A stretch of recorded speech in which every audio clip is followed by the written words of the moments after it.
that, I'll go ahead and jump to our next presenter. I'd like to welcome Dr. Mary Taylor from Howard University Hospital, who will present on the evaluation of pharmacist-driven vancomycin dosing service in an urban academic medical center. Mary, let's begin. Hi, good morning. Thank you so much for joining us. So, as you all know, vancomycin is most commonly used to manage MRSA infections in patients. And then also you might know that vancomycin requires therapeutic monitoring because it's important to achieve certain serum levels. And so what we decided to do was to assess the appropriateness of vancomycin monitoring in our pharmacy consult service patients versus our non-pharmacy consult patients. So physicians can opt to consult pharmacy to dose vancomycin in these patients, but they don't necessarily have to utilize our service.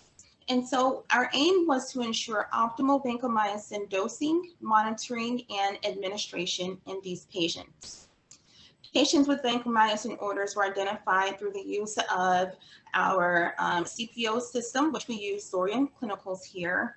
We collected information such as indication, culture data, as well as PK parameters. We also collected monitoring data, which included the initial as well as maintenance vancomycin dose, the frequency, trough, and then the time of the trough. So there were a total of 110 patients that were identified. And of that, we identified those patients between July and August of 2019. And of that, we excluded a few patients that either received less than 3 doses if they were on Q48-hour dosing or if they were on dialysis. In the middle of the screen here, you can see the 2 pie charts. For the most part, the 2 different categories were somewhat equal. There were a few more female patients in the pharmacy vancomycin consults, but the age was about the same. So of that, 47% of the patients either had sepsis or bacteremia, followed by pneumonia, which was the most common in both of the groups. So bacteremia or sepsis followed by pneumonia. And then at the bottom of your screen here in the middle, you can see the bar graphs.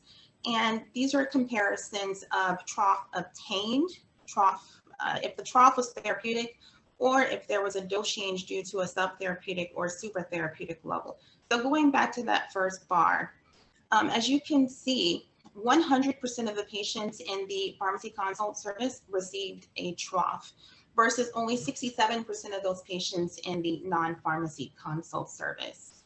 In the middle here, you'll see that in the pharmacy consult service, we achieved a therapeutic trough in 60% of the patients versus 45% of the patients that were in the non-pharmacy consult service. And then the last bar here shows you that in 100% of the patients that we followed, if the level came back either super therapeutic or subtherapeutic, we did change the dose based on the level, versus only 25% of those patients in the non-pharmacy consult service.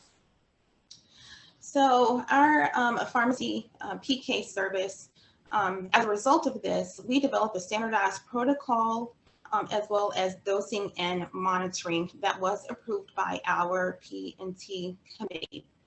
Extensive education was provided to the clinical pharmacists. We also developed a competency, and each of the pharmacists had to achieve greater than 70% on the competency. And we do measure this competency annually.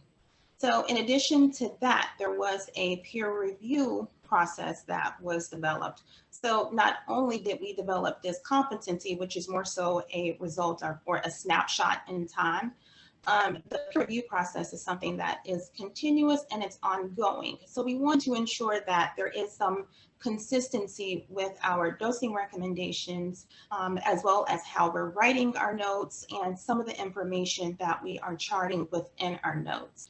And so we also worked with our IT pharmacists to develop a template, a consult note template template to ensure that all of the pertinent information was included in these pharmacy consult notes. So some of those required parameters that are included in the notes include the clinical indication, the height, the weight, serum creatinine, and then also concurrent antimicrobial therapy, most recent serum drug concentration, and microbiology results.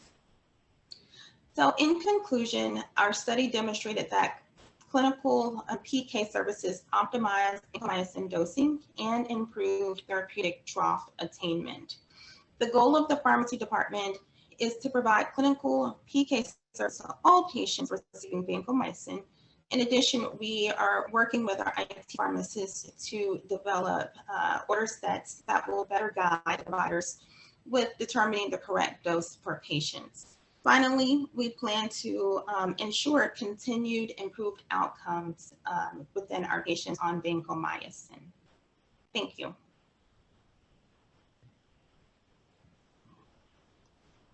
The neat thing about these poster presentations is there's such variety. That was really actually quite interesting. Was the team excited when they first started this, or was it a challenge to sort of get people on board with the idea? So I would say the greater challenge was within our department with the pharmacists. So it definitely required a change in process that required some education. So we were, of course, had to be more proactive with ordering the levels and ordering all of the pertinent labs. And it was just something that many of our pharmacists were not accustomed to doing, taking that amount of ownership in the patient's care. The physicians were definitely on board. If they can consult us on all of the patients, they would. So definitely the physicians were on board, but with the pharmacists, it required some education. Interesting how that is. Are you thinking, now that you've got this sort of under your belt, are you thinking at using a similar process for other drugs in the future? Absolutely. So definitely with aminoglycosides.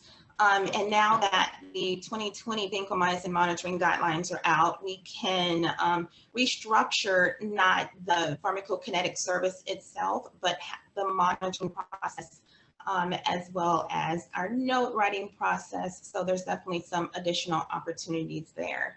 But with other medications, yes, we would love to venture out and do or be consulted for additional medications. Okay. I'll take a moment to remind folks, we do have a couple of minutes. Don't forget, you can put your questions in the Q&A in the chat. We do have another one, and this one is, you mentioned a few barriers. What do you think was the biggest barrier to get over to actually be successful with this? Creating a process to ensure that no patients are missed. So several things we tried to automate as many things as possible. And so it required running many reports throughout the day to ensure that these patients weren't missed. And then I think that developing our review process and creating a standardized approach to how we're going to write notes, because sometimes it can be somewhat subjective in what we think we should include in the note. And it required some training and education in the sense that think about the next person who has to read the note. So the note is not just for you, but the note also, it serves as a communication tool for either pharmacists who are following the patient the next day, or even physicians as well. So just kind of getting pharmacists in the mindset that the note's not just for you, but it's also for additional practitioners who come behind you to fully understand your thought process and why you recommended certain therapies.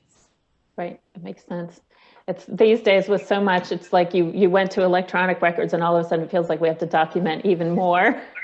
And it's sometimes easy to lose track of, like, why am I doing this? What's the purpose? Which can make it tough to enforce. So that makes sense, sort of standardizing and reinforcing the purpose like that. Well, I think we're actually just about out of time. So I want to say thank you for this presentation. And as I mentioned with the last one, if folks are interested in continuing the conversation, feel free to chat. And if you have any questions for that team, let us know and we'll